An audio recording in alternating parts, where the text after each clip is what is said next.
Kalau panas kelihatan ya, dipegang panas, anaknya lemes, tiduran aja kerjanya di rumah. Kalau stunting enggak, anaknya masih main aja, ya loncat-loncat aja. Jadi kelihatannya nggak sakit, sehingga orang tuanya merasa bahwa anaknya baik-baik saja.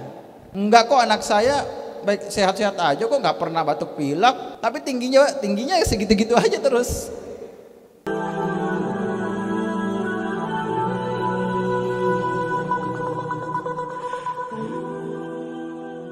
Assalamualaikum warahmatullahi wabarakatuh. Ya, terima kasih Bapak Moderator sudah memperkenankan kami. Sebelumnya kami ucapkan terima kasih banyak dan mohon maaf yang sebesar-besarnya karena Ibu Kepala Dinas tidak bisa hadir ya untuk membawakan materi ini. Tetapi kami akan coba menyampaikan kepada Bapak Ibu sekalian terkait dengan bagaimana kita bisa mengoptimalkan penanganan stunting dan juga bisa melibatkan unsur keagamaan, dalam hal ini melibatkan masjid.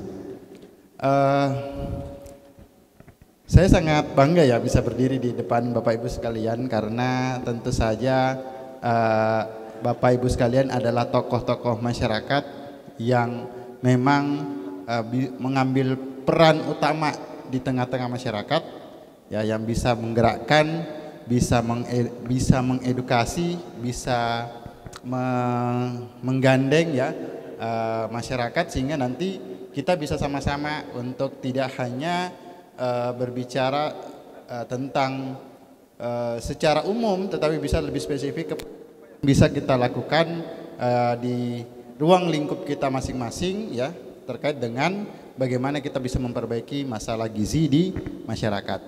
Bisa dibantu slide atau saya pakai pointer? Ada pointer atau slide? Coba. Enggak, kalau nggak ada ya.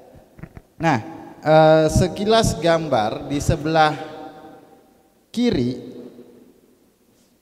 oke, layarnya cuma satu ya, sebelah kiri Bapak Ibu sekalian ya, Bapak Ibu bisa lihat ya bahwa ada anak yang ternyata usianya 8 tahun ya, ketika disejajarkan berdirinya itu ada yang lebih pendek daripada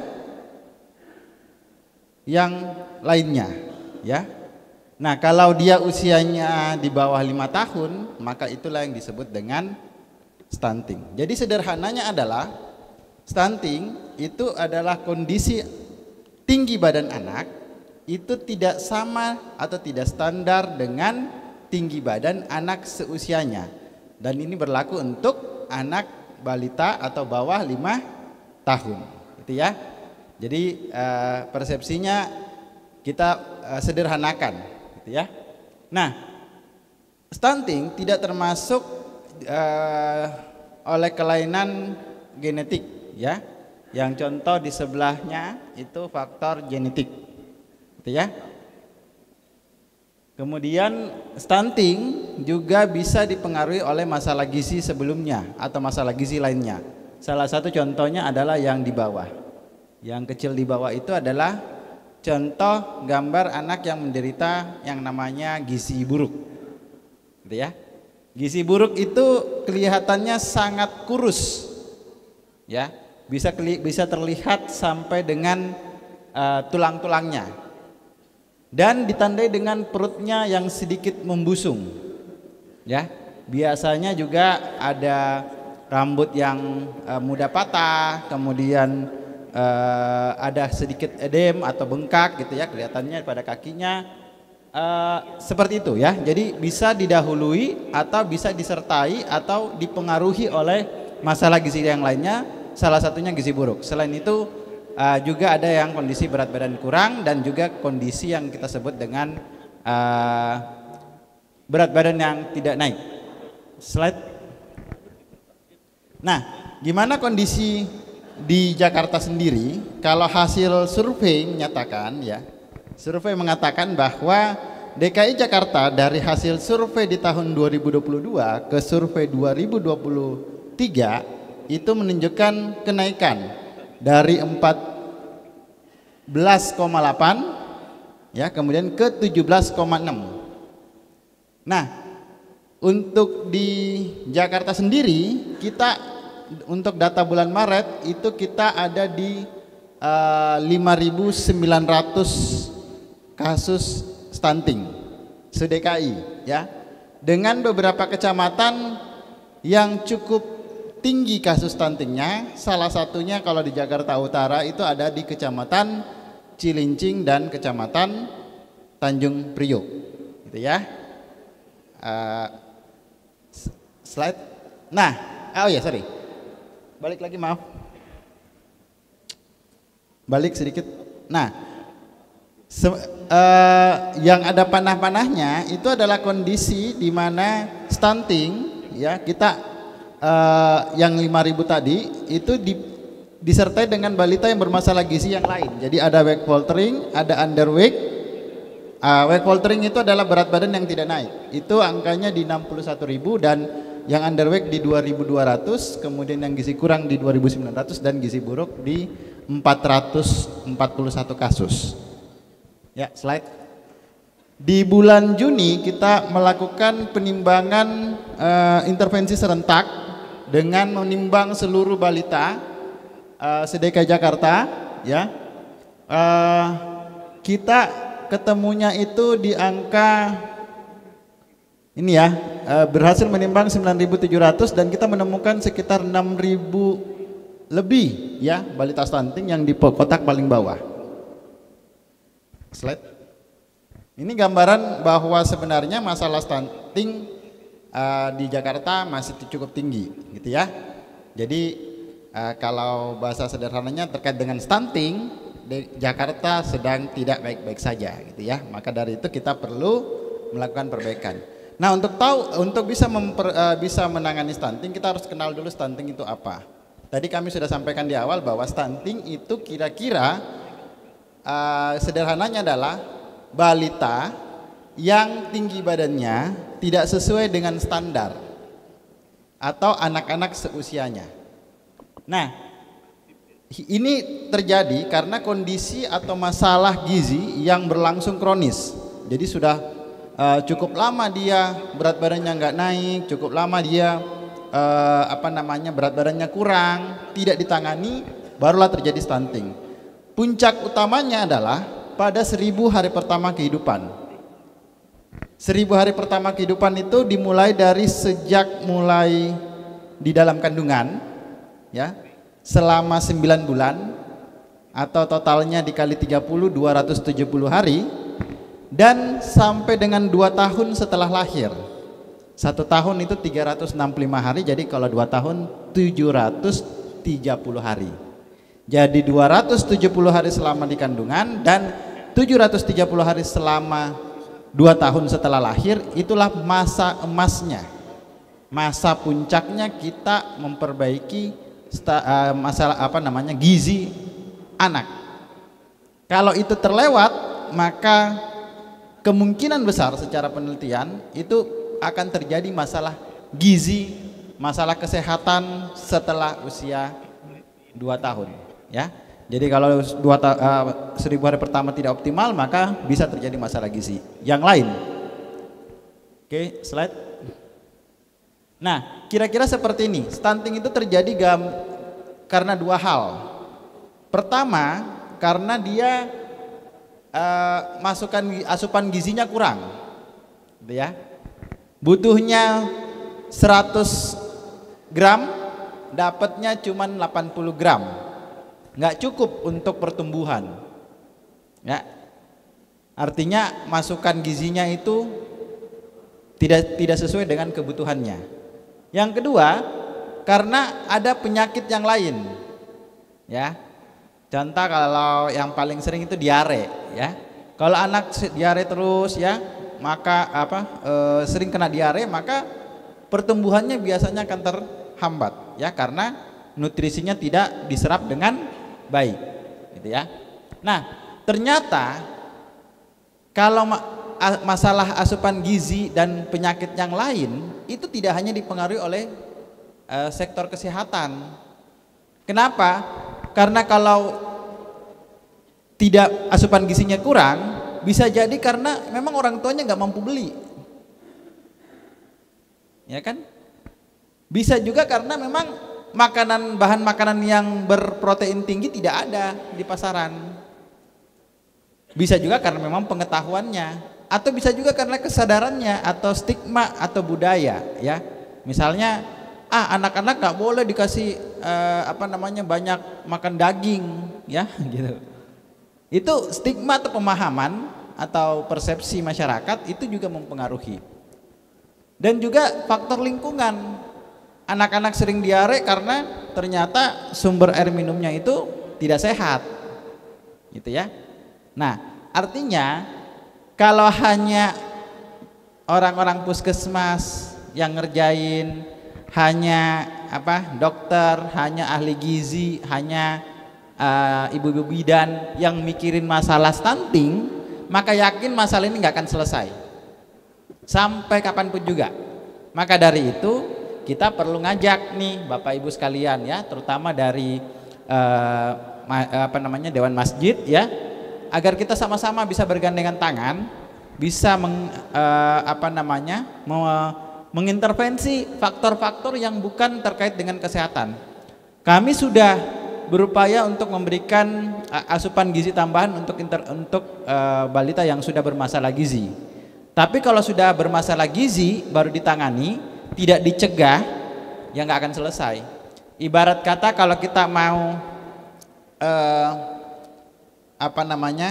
bak mandi kita kotor, ya, kotor mau dibersihin, kan airnya dimatiin dulu, baru dikuras, baru dikeluarin airnya, baru dinyalain kerannya, kan nggak akan bersih kalau misalnya cuman ngalirin terus, gitu ya.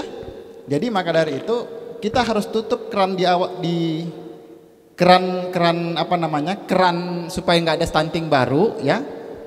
Nah, kami urusan kesehatan kalau udah stunting ya udah ditangani, gitu. Nah, tapi kalau kerannya nggak ditutup, kami yakin tidak akan selesai masalah ini. Slide. Nah, ini sederhananya bahwa ternyata stunting ini tidak hanya dipengaruhi setelah dia bayi, ya, setelah lahir. Tadi sudah kami sampaikan, sebelum lahir masih di kandungan dan jauh sebelumnya. Saat kapan? Saat dia mau menikah, ya. Nih Bapak, sebagai kita sebagai yang mungkin Bapak Ibu ada yang juga penyuluh, ya, atau penghulu juga bahkan mungkin, ya, itu bisa memberikan edukasi, memastikan bahwa calon pengantin ini yang mau menikah itu sadar, tahu bahwa kesehatan itu penting, ya. Jadi membangun keluarga itu bukan hanya mempertemukan dua orang, ya, mempertemukan dua orang kemudian menikah, tetapi juga membangun keluarga yang sehat untuk membentuk generasi yang sehat juga, gitu. Ya, dan juga kelompok remaja. Slide. Ya, ini sederhana gambarnya, ya. Jadi kalau stunting terjadi di balita setelah lahir itu sangat dipengaruhi di kehamilannya dan sebelum hamilnya. Baik itu pada saat mau menikah dan juga setelah sebelum itu, yaitu pada masa remaja. Salah satu faktor yang mempengaruhi, ya, selain gizi pada saat ibu hamil, juga masalah penyakit yang lain seperti anemia, ya. Anemia saat hamil itu juga mempengaruhi nutrisi pada janinnya. Kami pernah melakukan studi kecil-kecilan, ya. Anemia pada saat hamil, ya, anemia pada ibu hamil yang kami teliti, itu setelah kita lihat ke belakangnya, ternyata 11% dia sudah anemia sejak mau menikah. Jadi kita juga periksakan waktu mau menikah, kita periksa dia anemia. Begitu dia hamil, diperiksa lagi anemia juga. Artinya belum dilakukan upaya perbaikan yang maksimal untuk anemianya sejak dia mau menikah. Padahal anemia sangat dipengaruhi dari makan, ya. Kalau makannya kurang protein, maka bisa dipastikan orang tersebut akan menderita anemia. Slide. Nah ini aturan saja, slide aja. Ini aturan-aturannya, saya nggak perlu bahas. Slide.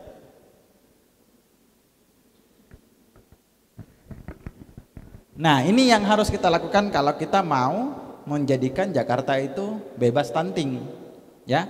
Jadi sebelum stunting kita benerin, setelah stunting kita benerin juga, ya. Kalau kami kesehatan memang ngerjainnya setelah stunting, tapi kalau sebelum stunting nggak ada upaya intervensi yang maksimal, maka itu tidak berhasil, ya.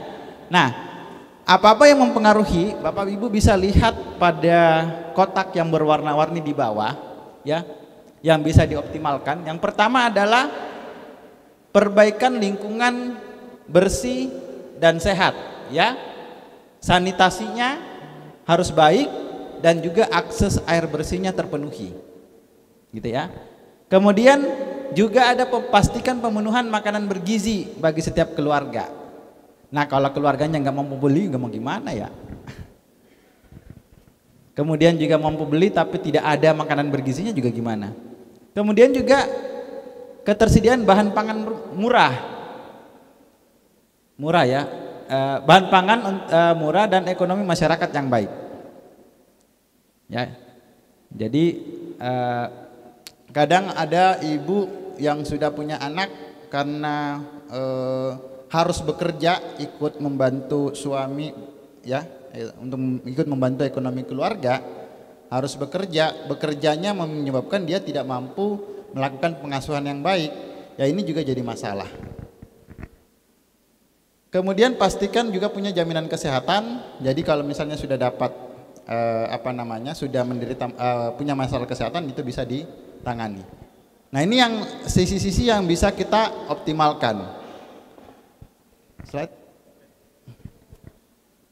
Nah kita punya program di DKI yang namanya Jakarta Beraksi, Jakarta Bergerak Atasi Stunting. Ini ruang lingkupnya 3 yang utama, yaitu terutama yang pertama adalah pendidikan atau edukasi masyarakat, yang kedua adalah pemberian makanan tambahan, kemudian juga monitoring keberhasilan atau peningkatan status gizi pada balita.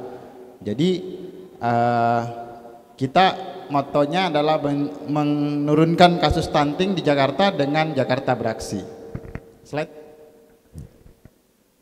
Nah ini bentuk-bentuk intervensi yang harus dilakukan sesuai kelompok umur, ya, sesuai kelompok umur. Jadi kalau untuk remaja yang harus diperhatikan, ada yang punya anak-anak remaja di rumah yang masih SMP atau SMA, ya, putri terutama.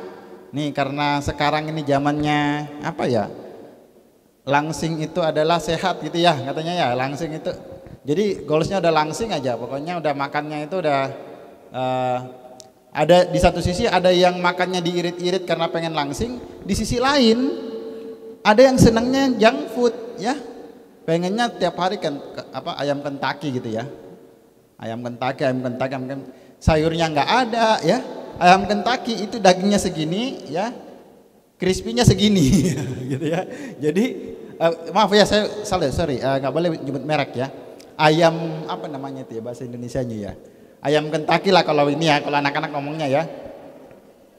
Ya ayam kriuk itu merek juga, ayam kriuk ya. Akan ada yang merek ayam kriuk ya, nggak boleh nyebut merek.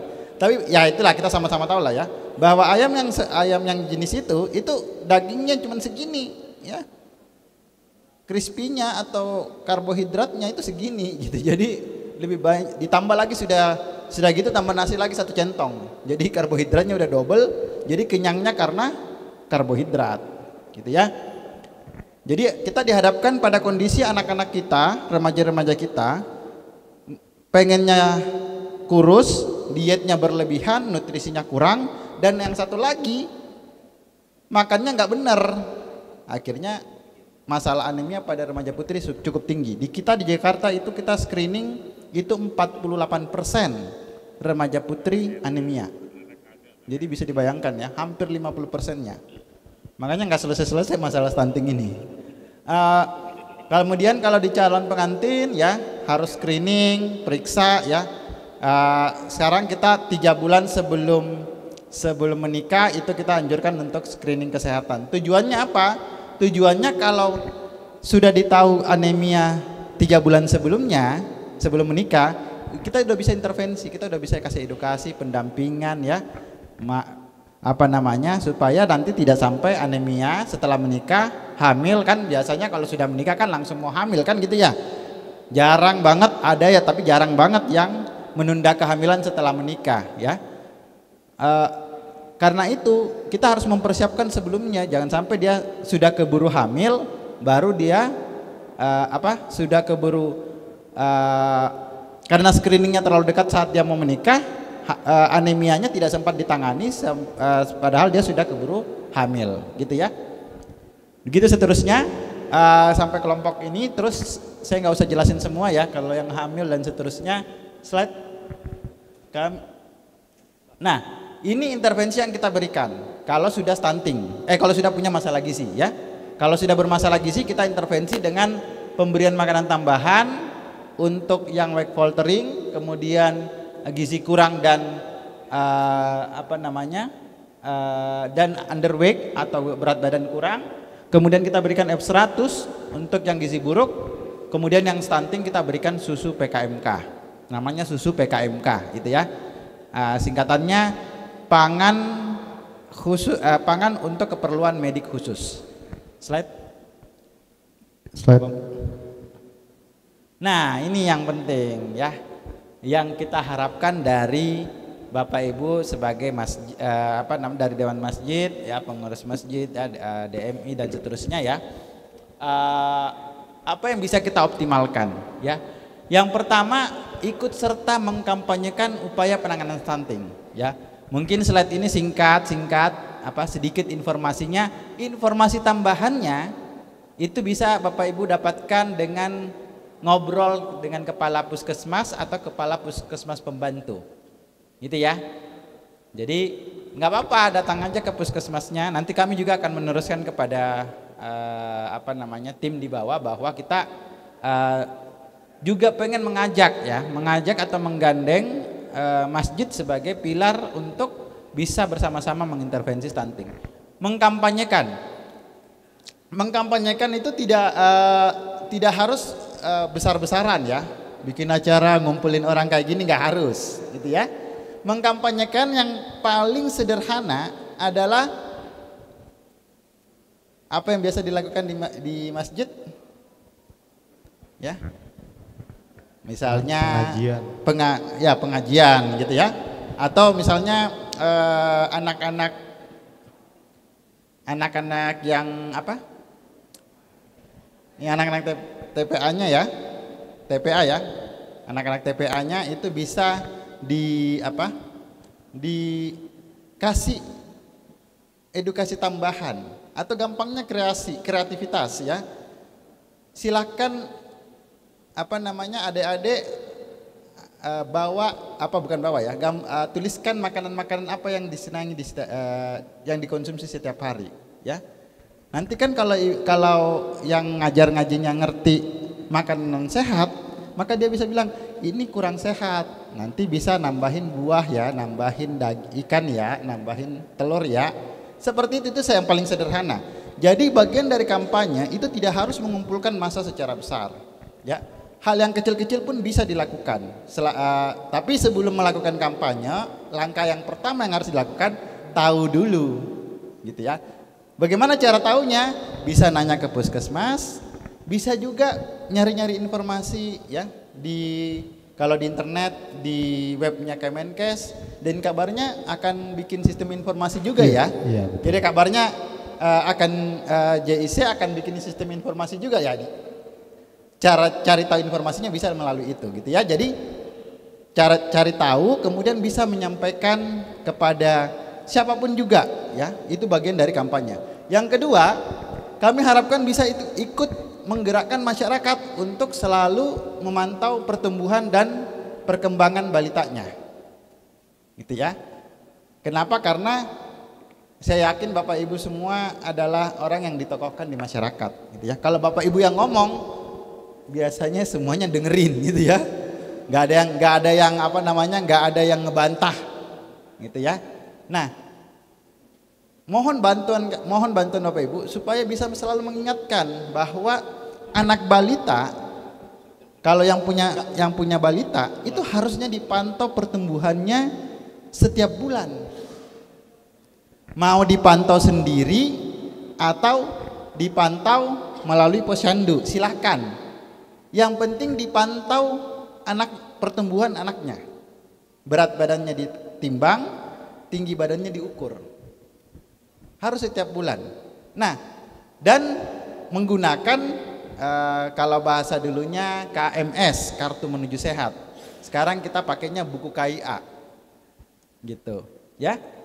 Atau kalau nggak mau repot-repot, ya udah bawa aja ke posyandu, nanti sama Bu Kader posyandu yang ngajarin, gitu ya. Nah, itu harapan kami bisa Bapak Ibu bisa membantu kami dalam menggerakkan, ya. Karena ternyata banyak, ngapain saya ke posyandu, ya. Orang saya ini dokter, kan gitu ya. Ngapain anak saya bawa ke posyandu, saya ini dokter. Tapi di rumah juga nggak diukur, gitu anaknya, nggak ditimbang juga, gitu ya. Nah itu yang nggak boleh ya. Terus ngapain juga saya nimbang anak saya di posyandu? Orang yang nimbang juga bukan dokter kok, yang nimbang juga bukan bidan, yang nimbang hanya kader, gitu ya. Padahal kader ini sudah kita latih, sudah kita ajarin cara melakukan penimbangan yang benar. Jadi jangan bahwa kader yang melakukan penimbangan di posyandu itu sudah tahu cara pengukuran yang benar. Gitu ya Bapak Ibu ya. Dan yang ketiga, bisa memberikan dukungan intervensi balita yang bermasalah gizi. Jadi kalau ada yang gizi buruk nih ya, kadang atau ada yang stunting ya, kadang stunting ini karena anaknya kelihatannya sehat-sehat saja, ya, nggak kayak sakit, nggak kayak panas ya. Kalau panas kelihatan ya, dipegang panas, anaknya lemes, tiduran aja kerjanya di rumah. Kalau stunting enggak, anaknya masih main aja, ya loncat-loncat aja, jadi kelihatannya nggak sakit, sehingga orang tuanya merasa bahwa anaknya baik-baik saja, ya. Enggak kok, anak saya baik, sehat-sehat aja kok, nggak pernah batuk pilek, tapi tingginya segitu-gitu aja terus, gitu. Orang tuanya merasa anaknya sehat-sehat saja, sehingga begitu kita teman-teman dari puskesmas datang, Bu, anak ibu ini pertumbuhannya terhambat. Ya, teman-teman juga biasanya nggak langsung bilang stunting ya, gitu ya. Karena kalau dibilang stunting nanti bilang, oh anak saya, pasti akan menolak duluan ya. Ibu, anak ibu pertumbuhannya terhambat. Ini kita ada upaya penanganan biar tumbuhnya cepat. Caranya kami rujuk ke rumah sakit. Tapi ada juga yang bilang, ibunya bilang, anak saya sehat, ngapain mesti ke rumah sakit, gitu.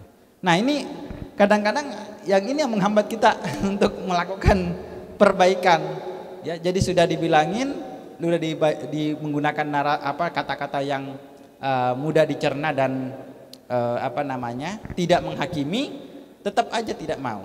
Nah ini mungkin kami bisa tolong dibantu untuk bisa ikut menyuarakan ya, bahwa stunting itu bukan penyakit yang seperti penyakit yang kelihatan ya, yang biasa kita patah tulang ya, luka itu kelihatan sakit gitu ya. Stunting itu kelihatannya sehat-sehat saja tapi pertumbuhannya terhambat. Nah pertumbuhan terhambat ini kalau ke depannya nanti ikutan kecerdasannya terhambat. Jadi yang paling pertama terganggu di pertumbuhan dan perkembangan itu pertumbuhan dulu. Berat badan dulu terganggu, terus pertumbuhan. Selanjutnya nanti kecerdasan. Jadi kalau kita tidak intervensi nanti kecerdasannya ikut terganggu. Ya, itu yang kami harapkan. Dan yang terakhir bisa juga meningkatkan peran-peran organisasi Islam dan dalam gerak bersama. Kadang-kadang kan ada yang jemaah yang mungkin ekonominya mampu ya, cuman bingung mau menyalurkan uangnya kemana gitu ya. Bisa diajak, ya udah kalau ini ada dananya bisa ikut serta dalam penanganan stunting. Nanti jalurnya bisa melalui dompet duafa atau melalui Basnas gitu ya. Jadi tidak karena sekarang banyak orang yang mau sedekah tapi bingung gitu ya, mau sedekah kemana, dan juga banyak orang yang mau sedekah tapi ragu ini dimanfaatkan dengan benar atau tidak. Iya. Gitu. Jadi kami harapkan nanti dengan Bapak Ibu sudah kenali stunting, bahwa kita mengintervensi stunting tidak hanya aspek kesehatannya, ya, memastikan anak-anaknya itu dapat makanan bergizi di rumah itu juga penting. Nah, kalau masalah makanan bergizinya tidak terpenuhi dengan karena faktor orang tuanya sibuk bekerja, uangnya nggak ada, bahan makanannya nggak ada, nggak akan selesai masalah stunting ini. Itu mungkin jadi kesimpulannya yang kami slide, maaf. Ya, waktunya. Ya, siap. 1 menit lagi, slide. Udah. Nah, ini yang kami harapkan ya.